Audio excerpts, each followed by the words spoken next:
Pemirsa dan juga pendengar RRI Net, dalam rangka menyemarakan Hari Pahlawan dan juga Hari Wayang Nasional, hari ini kita akan melihat pergelaran wayang kulit oleh siswa-siswa dalang dari Sanggar Seni Madukoro Kota Madiun. Dan dalam penetapan Hari Wayang Nasional ini juga memiliki tujuan untuk terus meningkatkan kesadaran masyarakat terhadap pentingnya wayang sebagai bagian dari identitas budaya. Karena itulah pemirsa dan juga pendengar RRI Net, kita simak dan dengarkan obrolan budaya produksi RRI Madiun yang kali ini mengangkat tema bayang-bayang wayang mendatang. Bersama saya Prita Audia dan inilah obrolan. Salam budaya.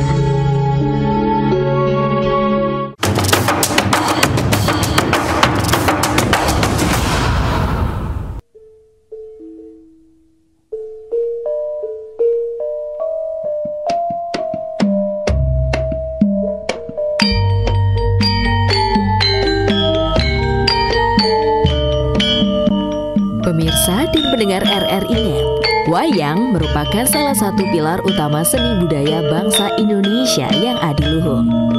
Dalam wayang mengandung pelajaran, fatwa, dan simbol-simbol yang menjadi nilai hidup dan moral bangsa Indonesia, terutama masyarakat Jawa. Sehingga pada tanggal 7 November 2013, UNESCO menetapkan wayang sebagai warisan dunia tak benda. Sedangkan penetapan Hari Wayang Nasional melalui Kepres 30 tahun 2018.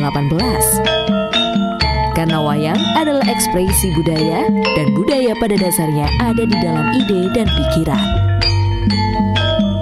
Peringatan Hari Wayang Nasional ini menjadi momen penting untuk menghargai seni budaya Indonesia.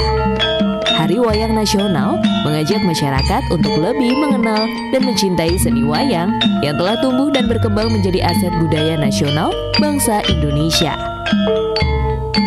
Tujuan utama dari penetapan Hari Wayang Nasional ini adalah untuk meningkatkan kesadaran masyarakat terhadap pentingnya wayang sebagai bagian dari identitas budaya. Peringatan ini juga diharapkan menjadi momentum persatuan di kalangan pecinta seni wayang. Wayang tidak hanya dihargai di dalam negeri, tetapi juga oleh dunia internasional. UNESCO menetapkan wayang sebagai Masterpiece of the Oral and Intangible Heritage of Humanity pada 7 November 2003. Dengan peringatan Hari Wayang Nasional, diharapkan masyarakat semakin termotivasi untuk melestarikan dan mengembangkan seni wayang. Semangat ini akan memastikan bahwa warisan budaya yang kaya ini terus hidup dan menginspirasi generasi mendatang.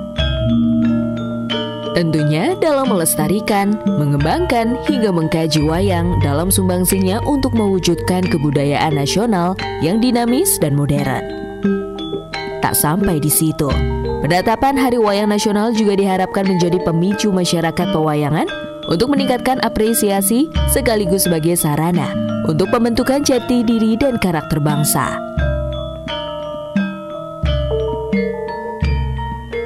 Wayang tidak hanya sekedar hiburan semata, tetapi juga memiliki makna kultural yang dalam. Pertunjukan wayang seringkali dijadikan sebagai sarana untuk mengajarkan nilai-nilai kehidupan, moralitas, serta sejarah kepada penonton. Selain itu, wayang juga seringkali digunakan dalam ritual keagamaan atau upacara adat tertentu di masyarakat Indonesia. Wayang tidak hanya menjadi simbol kekayaan budaya Indonesia, tetapi juga sebuah seni pertunjukan yang menggambarkan keindahan dan kearifan lokal. Melalui pemahaman yang lebih dalam tentang wayang, kita dapat lebih menghargai dan memahami warisan budaya yang telah diwariskan dari generasi ke generasi, serta memastikan bahwa keberadaannya tetap bersinar di masa depan.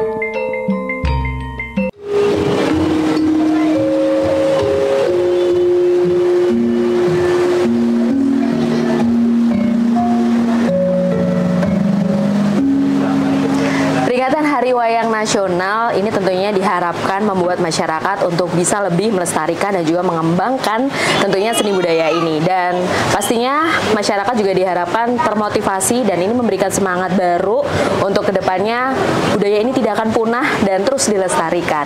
Nah, kita simak obrolan lengkapnya bersama dengan Ki Supriyanto Barkah bersama juga dengan dalang anak-anak dan juga remaja. Seperti apa? Ikuti perbincangannya.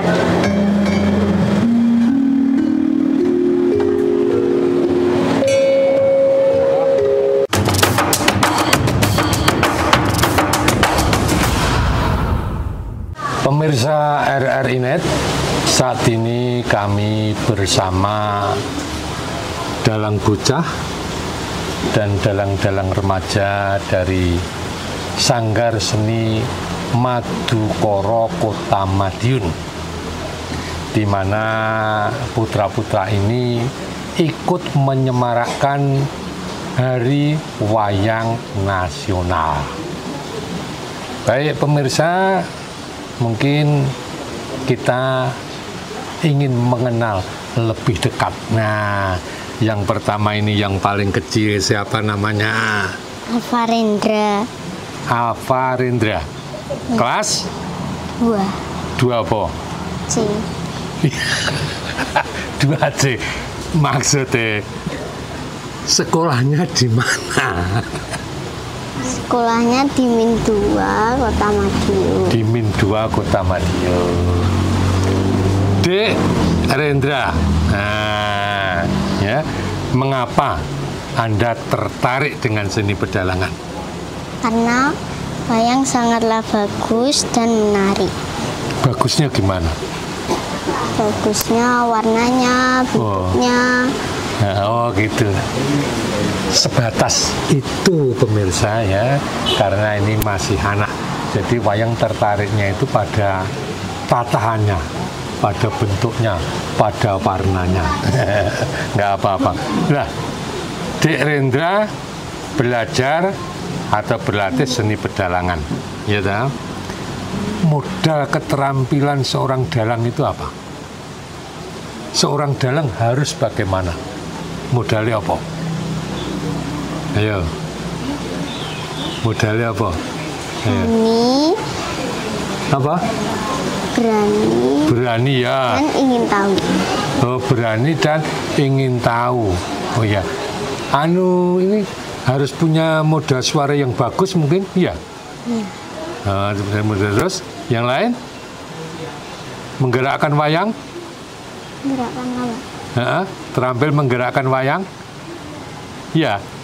Nah, jadi seorang dalang harus selain itu tadi berani mentalnya ya, kemudian suara yang bagus dan bisa menggerakkan wayang, juga harus bisa bernyanyi. Nah, untuk suluk-suluk itu oke. Terus ini tadi Dek Rendra menyajikan apa ini tadi Pak Kelira? Fragmen apa ini tadi? Kosrono dan Sumantri. Bisa menceritakan gimana ceritanya? Kosrono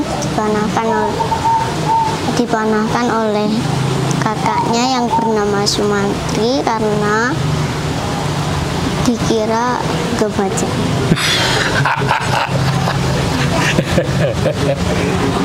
Itu Sukosrono itu yang jelek itu tadi. Terus Sumantri yang bagus. Nah, Sukosrono jelek tetapi hatinya bagus. Sumantri bagus fisiknya tetapi hatinya jelek ya. Oh, kurang ajar Sumantri. Oke. Terus selama mengikuti pelatihan di Sanggar Seni Madukara gimana? Apa diikuti mudah? Apa ada kesulitan? Mudah. Karena apa? Ya karena ada niat itu tadi. Sehingga semuanya mudah ya. Nah, terus yang terakhir, tokoh apa yang Dek Rendra sukai dalam pewayangan? Gatotkaca. Gatotkaca? Apa sebabnya? Alasannya? Karena dia gagah dan berani. Gagah dan berani. Lah senengannya tokoh Gatotkaca kok badannya kecil gini. Wis sanggeni mestine. Ya sudah, terima kasih. Ya, kemudian ke siapa ini? Febri atau Zada. Febri Zada. Zada. Sekolahnya di mana? Kelas berapa? Kelas 8 di SMPN 4 Madiun. SMP Negeri 4 Madiun Kota ya. Iya. Nah, Mas Zada, mengapa Anda tertarik pada seni pedalangan? Seni pedalangan itu menarik, menantang, dan semua seni itu ada di dalam seni pedalangan, seperti seni lukis, seni Ya, pahat, seni rupa ya. seni Sastra. tari, sastra, seni suara, Teater. itu ada semua. Ya. Nah, sampean belajar seni pedalangan. Modalnya apa seorang dalang? Yang pertama pasti niat, niat suara ada, mungkin di keterampilan sahabat, ketengan, sama ya hafalan cerita, pengetahuan. Oh ya, hafalan cerita. Ya, pengetahuan dunia maya maupun nyata. Tadi menyajikan apa tadi? Fragmen Kolo Pracono Gugur. Fragmen Kolo Pracono Gugur. Fragmen ya? Iya. Jadi cuma satu adegan gitu ya. Bisa diceritakan? Ya, Kolo Pracono yang mau melamar Dewi Dewi Suprobo, tapi tidak disetujui oleh Dewa. Akhirnya Dewa kewalahan melawan Kolo Pracono, mengangkat jago yaitu Gatotkaca. Gatotkaca Tetuko ya? Iya, Tetuko. Untuk melawan Pracono. Kolo Pracono. Kemudian yang kalah, yang menang? Yang menang Tetuko. Terus bagaimana kesan Anda selama mengikuti latihan dalang di Sanggar Madukara? Awalnya ya sulit, tapi karena ada niat ya lama-lama mudah. Mudah dan asik ya? Iya, asik. Oh ternyata ya. Ternyata belajar seni pedalangan sing dibayangke sulit, tiba kok gampang ya. Iya. Gampang ketok ini dilakoni angel. Repot. Ya, kemudian ini siapa tokoh wayang yang Rahwana. diidolakan? Rahwana. Apa sebabnya?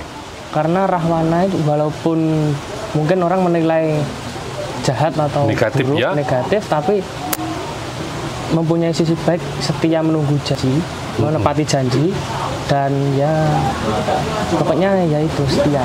Oh ya. Jadi setianya itu kepada siapa? Ayo. Tari Yang dicuri siapa? cinta. Ya.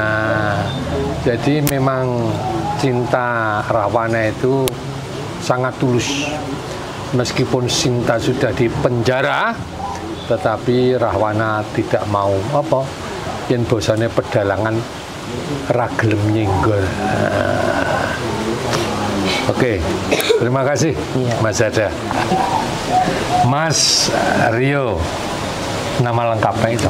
Satrio Pembayun Kurniawan. Satrio ya? Satrio Pembayun Kurniawan. Satrio Pembayun Kurniawan. Mas Rio, mengapa Anda tertarik pada seni pedalangan? Nggih, menurut saya seni pedalangan itu seni yang adiluhung dan harus wajib bahkan dilestarikan oleh generasi muda pada zaman sekarang, karena seni pedalangan itu adalah suatu seni yang semua jenis seni itu hampir semua ada di dalamnya, mulai dari seni rupa, seni musik, seni vokal, seni teater, dan lain-lain. Jadi menurut saya kemenarikan suatu seni pedalangan itu ada di jati diri seni pedalangannya. Mbok teman-temannya itu dikasih tahu itu, jadi biar cinta sama seni pedalangan. Emang hari gini ya, zaman ini kok masih kita bangga punya putra-putra ya, remaja yang cinta pada seni pedalangan. Nah, modalnya seorang dalang Apa? Kalau menurut saya modal itu tidak harus secara material, Ya, tapi betul. modal yang harus dipersiapkan untuk seseorang agar bisa menjadi seorang dalang itu yang pertama jelas niat. Kemudian untuk skill-skill yang perlu disiapkan, yang pertama adalah seni vokal, yang kedua seni tari, yang ketiga yaitu seni bagaimana kita bisa mendramatisir suatu cerita dalam seni pedalangan. Wah, didramatisir ya. Ya. Mungkin apa? Pedalangan itu tidak hanya sekedar sabet atau menggerakkan wayang. Jadi di situ ada sebuah drama. Jadi kalau begitu bisa suluk. Bisa. Ya coba. Odo-odo apa? Redu mawur mangawur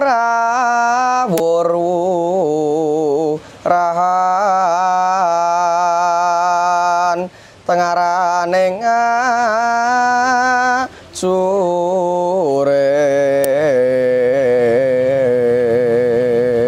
kung maguru kongso tata katya bu tulawur panjriting turai rekata ingkang tuwaca lelayu sabit. Ya, dari Sekar Durma memang bisa untuk suluan. Kemudian gimana kesannya selama mengikuti pelatihan seni pedalangan? Kalau saya pribadi mempelajari seni pedalangan itu sangat menyenangkan. Menyenangkan. Karena membuat hari-hari kita itu lebih berwarna. Di setiap ceritanya pasti ada drama tersendiri yang menarik untuk kita nikmati dan kita pelajari. Jadi menurut saya sangat amat menyenangkan untuk mempelajari seni pedalangan. Kehidupanmu juga penuh drama. Mungkin belum. Tapi untuk wayang itu sangat menarik untuk diikuti cerita dramanya. Ya, terus tokoh wayang yang diidolakan? Mungkin ada beberapa tokoh yang saya idolakan, tapi ada satu tokoh yang benar-benar saya idolakan, yaitu Baladewa. Baladewa loh. Wah, ini wong temperamen. Gimana? Ya, Baladewa itu menurut saya bukan dilihat dari temperamentalnya ataupun kerasnya, tapi menurut saya Baladewa itu suatu watak atau tokoh yang benar-benar memiliki prinsip hidup sehingga dia selalu mempertahankan norma-norma yang dia pegang. Tegas itu. Tegas, galak. Terus pakliran yang baik itu yang bagaimana? Kalau saya pribadi, pakliran yang bisa dikatakan sebagai pakliran baik itu mungkin menurut saya ketika dalang bisa menyajikan cerita bisa sampai atau dipahami oleh para penonton, terutama untuk orang awam. Karena menurut saya pada zaman-zaman sekarang banyak dalang yang menyajikan suatu lakon dan banyak para penonton yang tidak bisa menerima cerita tersebut. Jadi para penonton tuh lebih banyak menyukai pada part-part ketika goro-goro atau limbuk cangik. Jadi menurut saya bukan kelucuan atau keseruan dalam pakliran, tapi menurut saya pakliran yang baik dan indah itu ketika dalang bisa menyampaikan cerita dan maksudnya kepada para penonton. Jadi memang penonton zaman sekarang itu tidak bisa utuh menghayati satu lakon cerita wayang. Karena apa? Kadang-kadang dia itu nonton hanya dikala hiburan saja.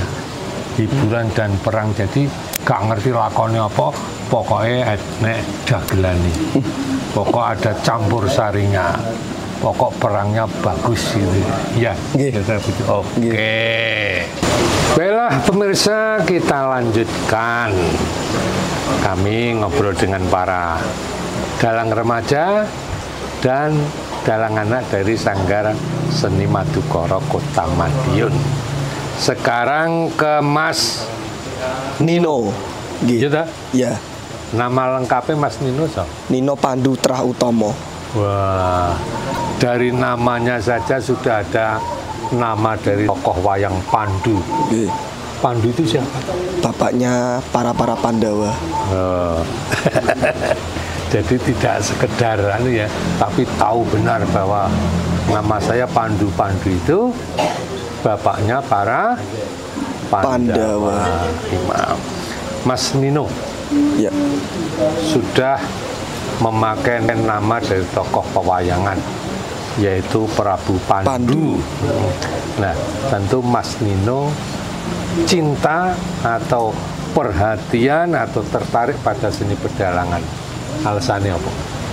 Yang pertama saya tertarik karena menurut saya wayang itu unik dari segi bentuknya, tataannya, pewarnaannya, dan kita patut bangga terhadap budaya kita sendiri, yaitu wayang kulit. Jadi kita tuh nggak usah malu gitu. Kalau sekarang kan ada yang bilang, ngapain anak kecil jadi dalang, nonton wayang itu kayak buat anak kecil, anak apa, para orang-orang tua. Neng ya, karena kesukaan saya dan saya ingin melestarikan budaya Jawa. Nah, betul, itulah. Banyak anak-anak muda, alah, nonton wayang itu tontonannya wong tua-tua, meremehkan. Iya, tontonannya orang tua-tua. Nah, terus sudah punya modal sebagai dalang. Sudah. Baik modal moral maupun keterampilan. Benar. Yang pertama itu pasti niat, tekun, terus teknik vokal alias suara. Jadi nggak cuma sabet, tapi suluannya, suaranya itu juga harus dilatih gitu. Ya, masih ada? Sudah itu saja. Ya. Terus kesannya selama mengikuti pelatihan seni pedalangan, mudahkah, sulit, atau gimana? Pasti awal-awal masuk sanggar pedalangan itu pasti sangat susah. Karena belum tahu dasar-dasarnya dan masih tidak tahu apa-apa. Tapi semakin kesini, semakin ikut giat berlatih dan tekun niat, lama-lama semakin paham dan semakin mudah. Tadi membawakan apa? Pakeliran ringkas ya? Nggih, ringkas. Lakonnya Tetuko Gembleng. Tetuko Gembleng, bisa menceritakan? Jadi Tetuko itu adalah nama bayi dari Gatotkaca. Jadi ceritanya Prabu Kalapracono itu menyukai suatu bidadari di Kayangan Suralaya yang bernama Dewi Suprobo. Hingga ke bawah mimpi, akhirnya ia mengutus patih-patihnya untuk melamar Dewi Supraba di Kayangan Suralaya. Terus di tengah-tengah perjalanan para patih dan para wadyabala dicegat oleh Bathara Narada. Katanya Dewi Supraba bakalan dikasihi oleh para dewa kalau ada matahari terbit dari barat. Nah, setelah itu para wadyabala dari Kalapracono pulang membawa kabar tersebut. Nah, Prabu Kalapracono itu tidak percaya, masa ada matahari terbit dari barat gitu. Akhirnya dia ngamuk, dia mengobrak-abrik Kayangan.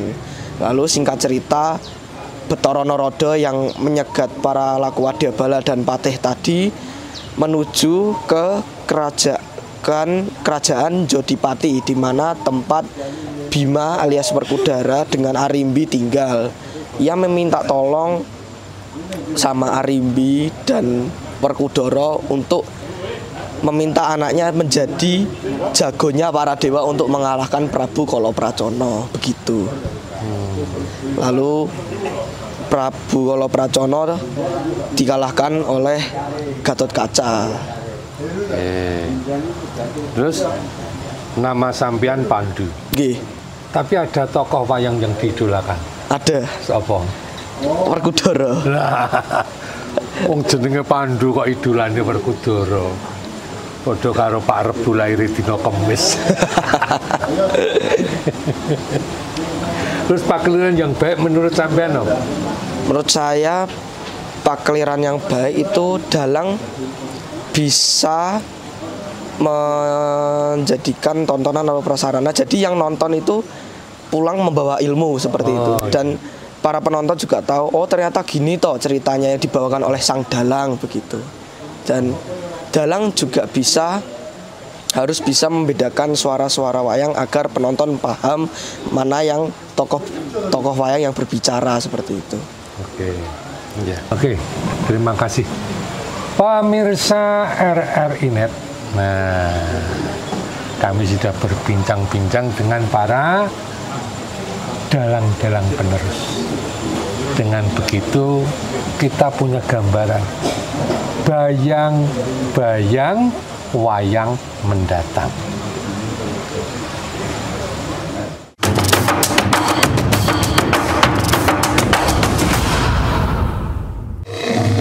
Memperingati Hari Wayang Nasional kali ini tentunya juga menjadi ajang ya buat kita untuk lebih bisa melestarikan budaya yang merupakan warisan dari leluhur kita. Nah, saat ini saya sudah bersama dengan Bapak Han Juwanto yang merupakan owner dari Rumah Makan Lesehan Pondok Catur yang berada di Desa Kresek. Kita bakal ngobrol-ngobrol ya.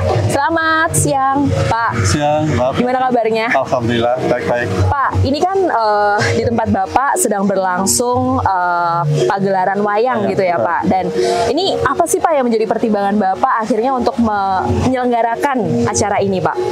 Ya, jadi pertama memang ada penawaran untuk menampilkan pagelaran wayang. Kebetulan saya ini memang suka wayang. Oh, oke. Jadi saya itu memang suka wayang, jadi saya itu cenderung ke tradisional. Akhirnya saya persilahkan. Jadi karena saya senang ya monggo silahkan.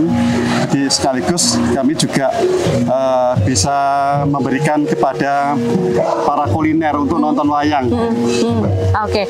Nah terus kalau pandangan Bapak sendiri nih terhadap seni pedalangan dan juga seni wayang sejauh ini seperti apa sih Pak? Ya ini Mbak yang perlu ada perubahan ya. Era yang dulu dengan yang era sekarang. Kalau era dulu itu wayang itu kan dari 9:30 sampai menjelang pagi. Nah, sekarang penonton itu rata-rata jam 1:30 sudah banyak yang pulang, akhirnya nggak ada yang nonton. Itu udah ideal. Nah, sekarang ini harus ada perubahan. Jadi jam pagelaran yang dulunya 9:30 malam itu bisa maju jam 8 malam. Jam 8 malam itu sampai jam 1 atau jam 2. Yang jelas kalau jam 8 itu mulai, itu anak-anak itu bisa menonton Mbak.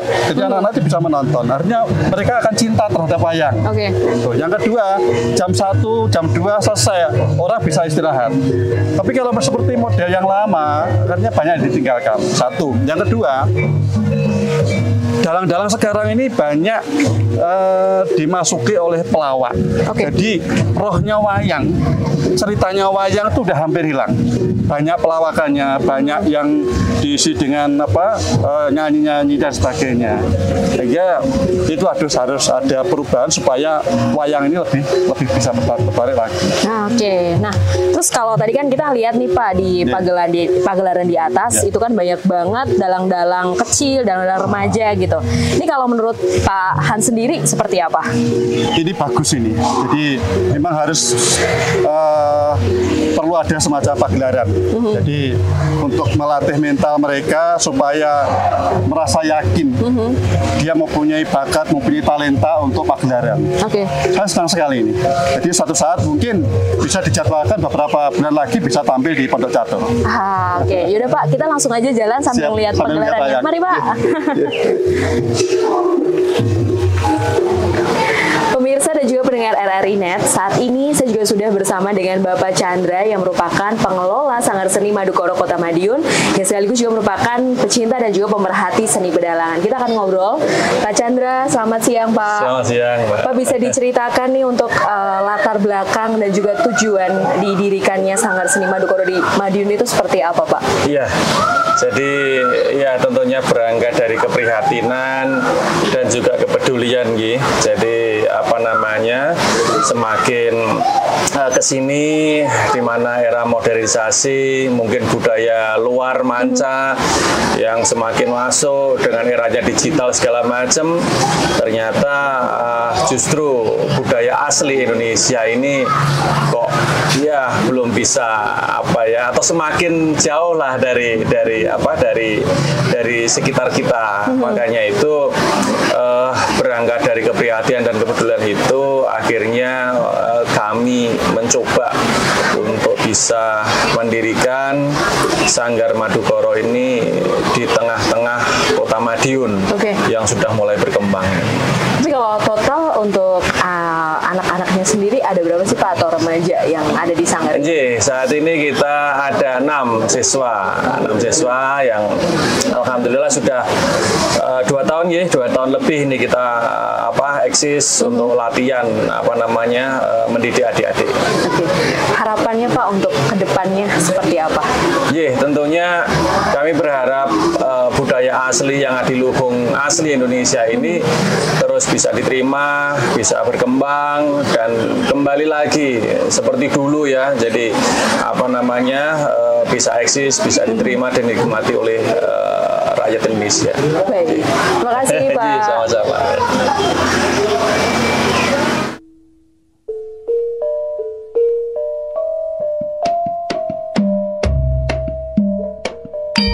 Pemirsa dan pendengar RRI.net, dalang dalam dunia pewayangan diartikan sebagai seseorang yang mempunyai keahlian khusus memainkan boneka wayang atau istilahnya dalang. Keahlian ini biasanya diperoleh dari bakat turun-temurun dari leluhurnya. Seorang anak dalang akan bisa mendalang tanpa belajar secara formal. Ia akan mengikuti ayahnya selagi mendalang dengan membawakan peralatan, menata panggung, mengatur wayang atau nyimping, menjadi pangrawit atau duduk di belakang ayahnya untuk membantu mempersiapkan wayang yang akan dimainkan. Selama mengikuti ayahnya dalang dalam kurun waktu yang lama dari kecil hingga remaja, inilah proses pembelajaran itu terjadi dengan sangat alami. Dan rata-rata anak dalang akan bisa mendalang setelah besar nanti. Tetapi banyak juga seorang anak dalang tidak akan menjadi dalang di kelak kemudian hari, karena mempunyai pilihan hidup sendiri, misalnya berprofesi menjadi pegawai negeri, swasta, TNI, dan sebagainya. Tetapi fenomena itu tidak selamanya benar.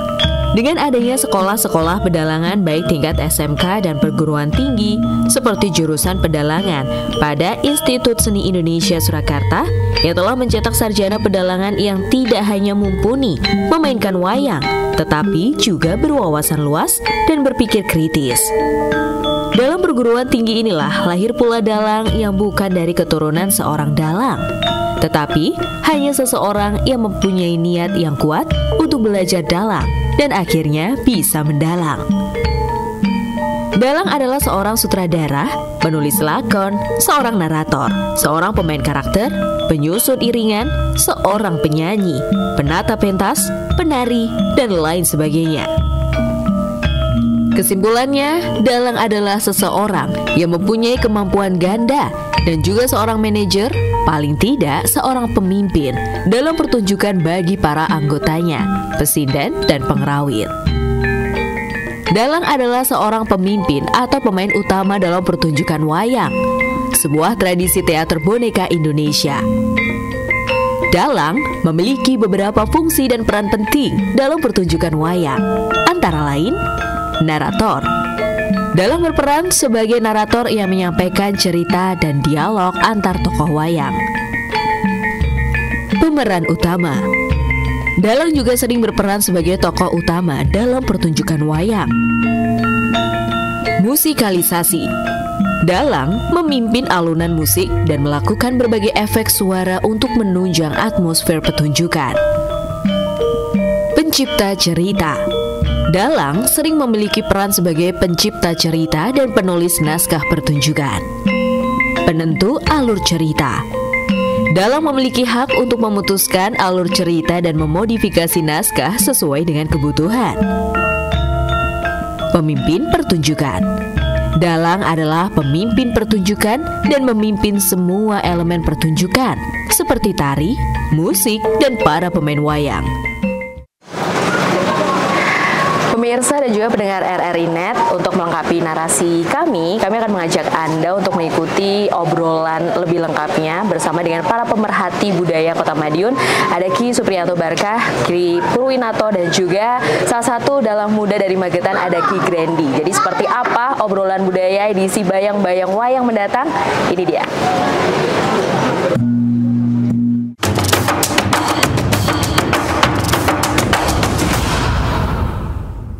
Pemirsa RRI.net, produksi dari RRI Madiun kali ini mengangkat topik bayang-bayang wayang mendatang. Artinya dengan obrolan ini nanti kita, mungkin juga para pemirsa akan mendapatkan gambaran bagaimana pedalangan atau wayang di masa nantinya, di masa mendatang. Dan seperti biasa, kali ini saya akan ngobrol bersama Ki Purwinato. Selamat siang, Mbak. Ini seorang dalang sepuh juga pemerhati budaya di Kabupaten Madiun. Dan ini Mas Grendi Damara Zulfarsah. Dalang muda, juga pemerhati budaya dari daerah Magetan. Iya, Magetan. Magetan ya. Tapi perbatasan dengan Kabupaten Madiun. Oke, Pak Pur. Yang pertama kita ngobrol tentang sejarah wayang atau sejarah perdalangan dulu ya. Karena apa? Ini terkait dengan Hari Wayang Nasional. Jadi wayang itu sudah diperingati secara nasional. Ini karena wayang itu sudah sejiwa. Selain itu juga cerita-cerita maupun tokoh dalam pewayangan itu sebagai sumber acuan kehidupan. Kita mulai wayang sebagai sumber acuan kehidupan. Misalnya begini, saat ini kan akan pilkada ya. Yeah. Nah, pemilihan kepala daerah baik itu bupati maupun wali kota dan gubernur. Nah, dalam pewayangan seorang pemimpin itu harus menguasai Hasto Broto, mempunyai sifat seperti bumi, geni, banyu, angin.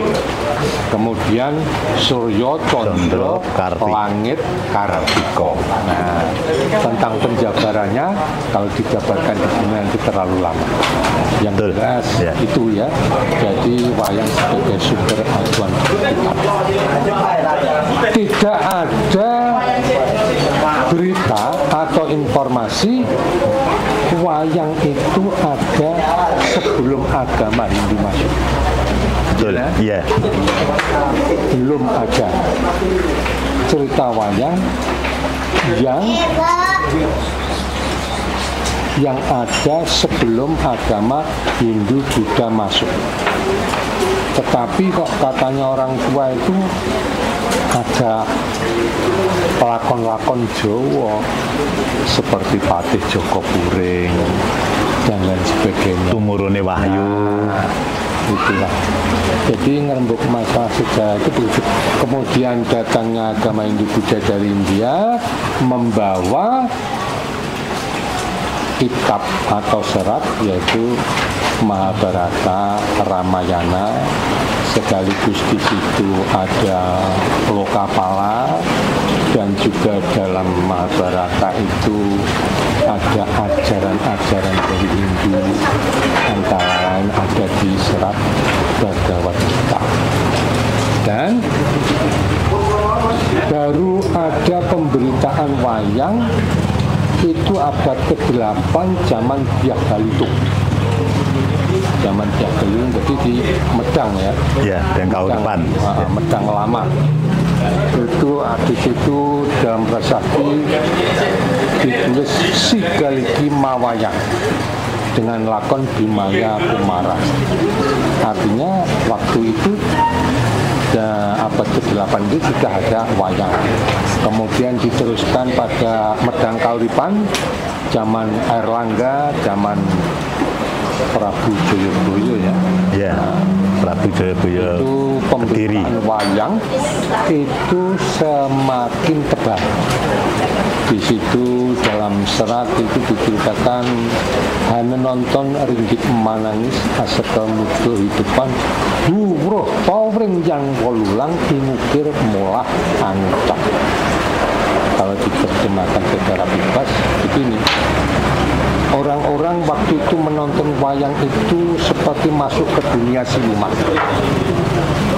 Karena apa? Dia ikut menangis, ikut tertawa, ikut gembira, ikut sedih. Hanya menonton walulang dimukir mulah ancak, lulang yang ditatah dan diucap-ucapkan. Jadi orang itu sampai nggak sadar diri bahwa yang dilihat itu hanyalah gambar.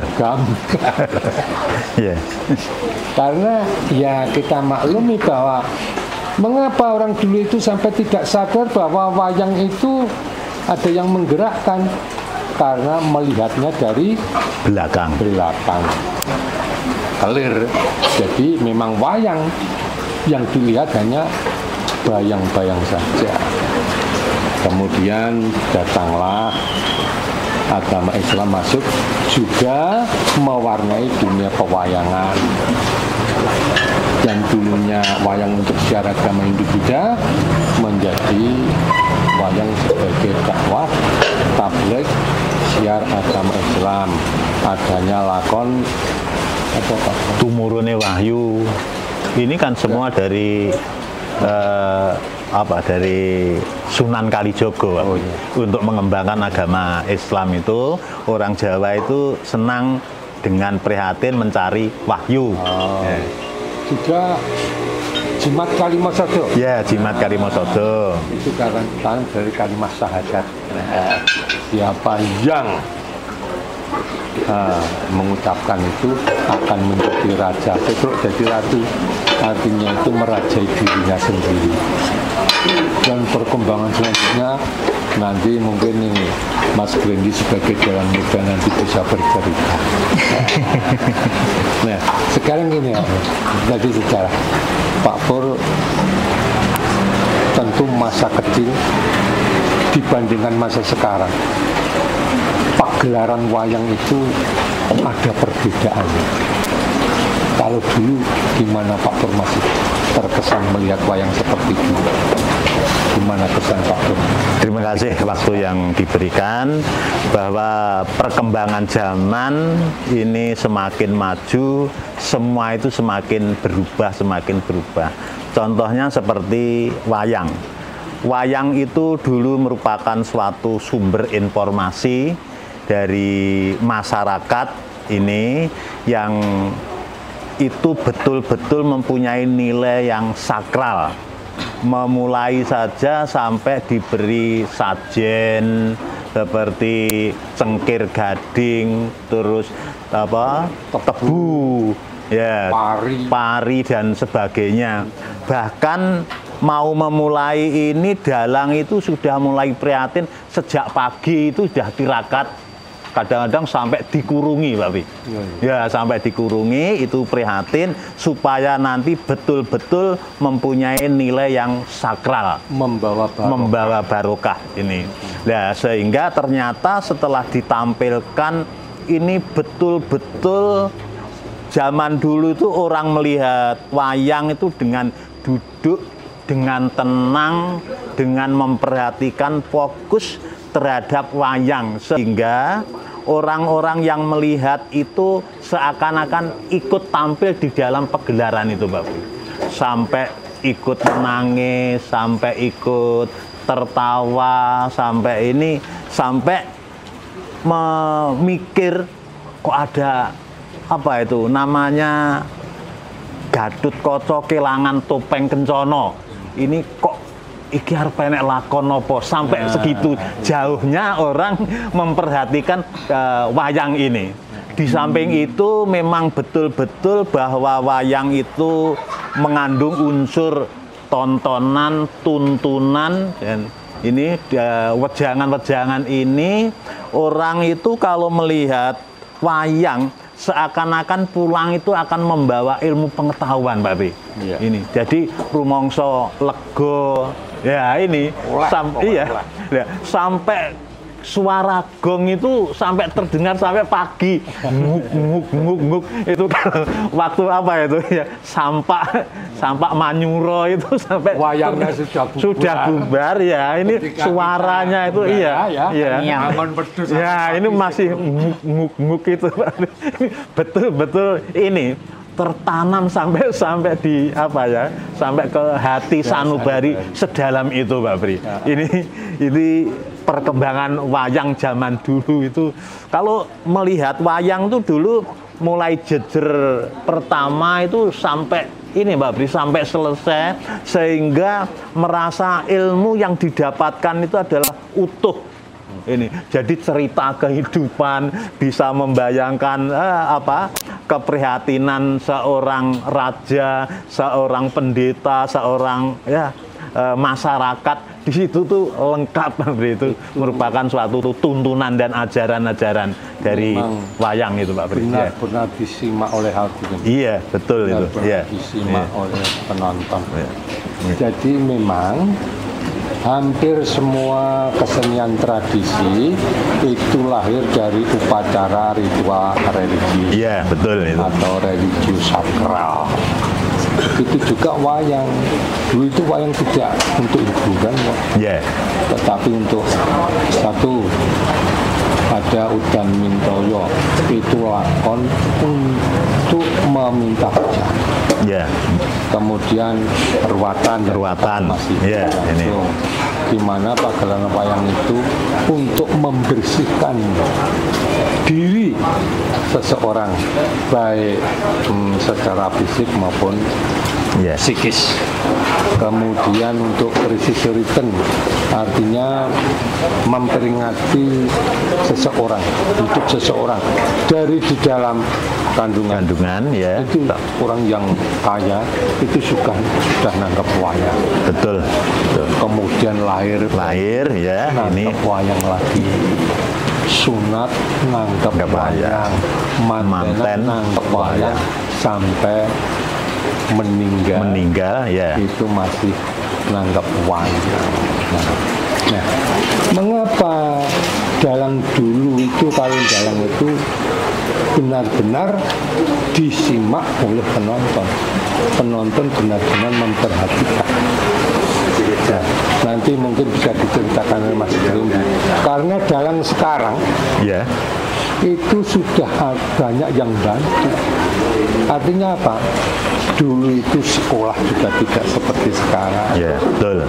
Perguruan tinggi juga terbatas hanya di kota-kota besar. Sehingga dalang itu dianggap tahu segalanya. Betul, Saya pernah, sampai sekarang pun begitu. Saya, menurut saya seorang dalang kalau ke desa, mesti ditekoni macam-macam. Betul. Nah, sekarang dalang itu sudah dibantu oleh guru, dibantu oleh dosen, dibantu oleh informasi komunikasi. Zaman sekarang wis tahu. Jadi dalang ki bukan sebagai sumber pitakonan saiki. Ora enek. Neng kutha kok kaya tekono Pak Dalang iki. Popole tekone yang dalang iki aku arep mantu sok dina apa. Betul. Iya. Ora enek Pak Dalang kula kok enten lakon ngeten iki carane pripun. Enggak bakal dipisahkan. Buka ini kudu. Terjalangi jurung tareni senjawab. Ya, jadi sekarang memang fungsi dalang itu sudah tipis. Karena apa? Banyak orang-orang pintar. Betul. Karena dulu itu Mengapa dalang sebagai parang pitakonan untuk bertanya? Karena memang dalang itu dipercaya, dalang mesti ngerti lah. Ada yang buka kitab kok. Iya kan, dalang Mahabharata Ramayana itu kan sebuah kitab. Ya, jadi orang-orang di desa itu percaya apa omongannya si dalang itu tadi, sehingga dalang itu mendapat tempat tersendiri di tengah masyarakat. Arep kerja bakti baik, anu lho, ojo ngakon mbah dalang. Mbah dalang ojo dijak kerja bakti. Kemudian juga ada dalang sepuh dulu. Kalau jalan-jalan pagi hari, dilurui, harus tindak-tindak Mbah Bondo. Jawabannya cuma gitu. Jaga image. Ya betul Pak. Saya masih menangi itu dulu keluarga Mbah Patmo Carito, Mbah Benco itu juga gitu. Dilurui itu sambil berangkat mau kerja mayang itu ya itu Mbah Benco. Koyok Werkudara. Munggereng. Itulah, itu wayang zaman dulu. Itu masih ada sajen-sajen. Dan itu kayak kalau kita mengurangi itu pantangan. Betul Pak. Kudu enek iki. Saiki ya sajen iki gas mentah. Sajen sekarang wujudnya kertas. Enek angkane. Sawer. Nah, ini tadi Mas Dendi sampean dan sekarang sudah diceritakan oleh Ki Purwinarto. Dalang dhisik piye, wayang dhisik piye, pagelaran dhisik piye. Di mana di situ ternyata cerita pelakonnya pun harus yang mempunyai tuah kan? Betul. Pelakonnya harus mempunyai tuah.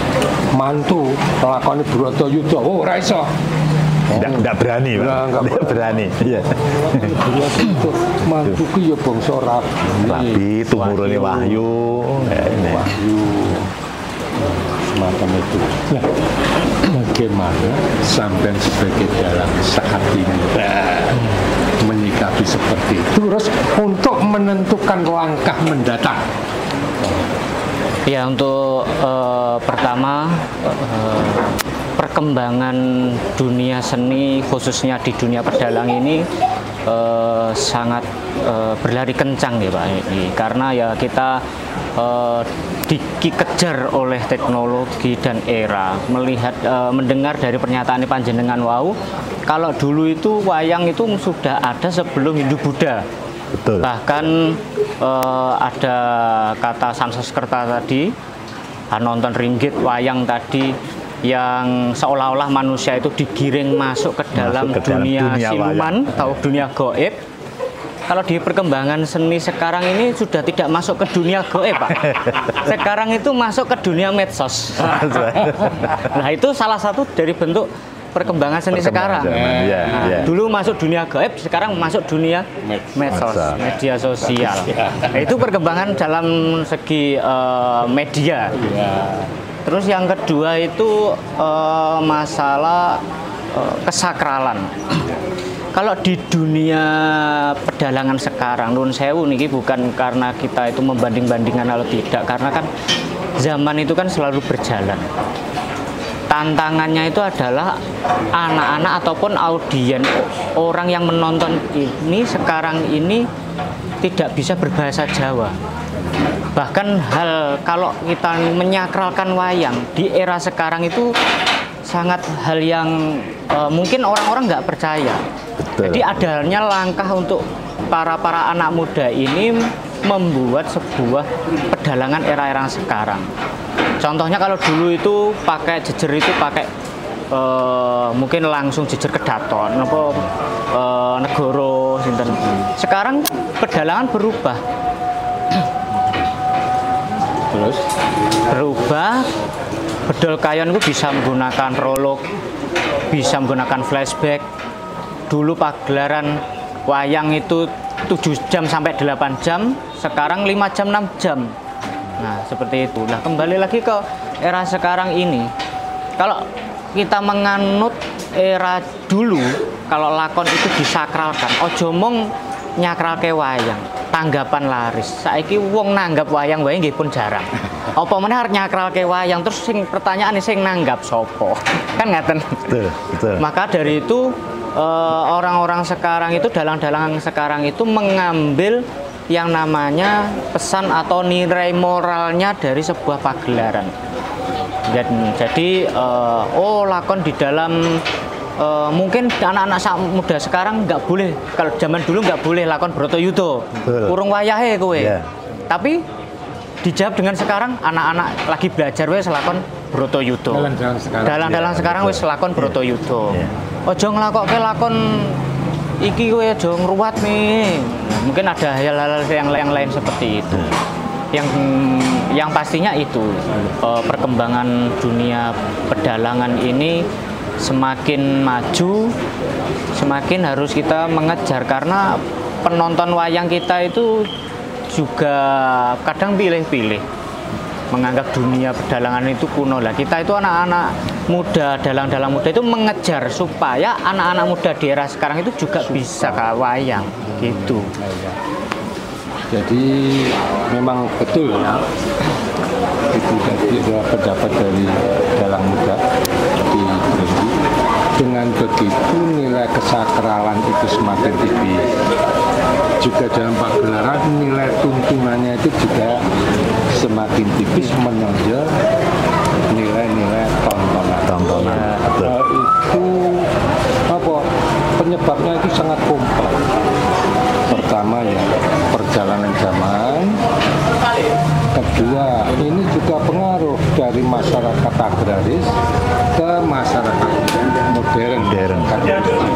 Di mana masyarakat agraris hanya pertanian, itu bisa menikmati wayang dalam semalam. Bilang apa? Lah aku wis bar matun. Iya. Kok ngenteni rong minggu nah. Ini waktunya. Iya, betul. Aku wis bar rabu. Ngenteni pirang dinanya. Banyak waktu-waktu yang longgar bagi para petani dulu sehingga bisa menikmati wayang semalam suntuk ya. Utuh dan semalam suntuk.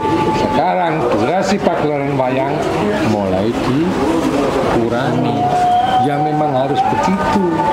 Karena apa? Begitu kita duduk wayang mulai jam 9 dan 10 nonton jam. Aku sesuatu kerja. Akhirnya Raisa menikmati secara utuh. Ya.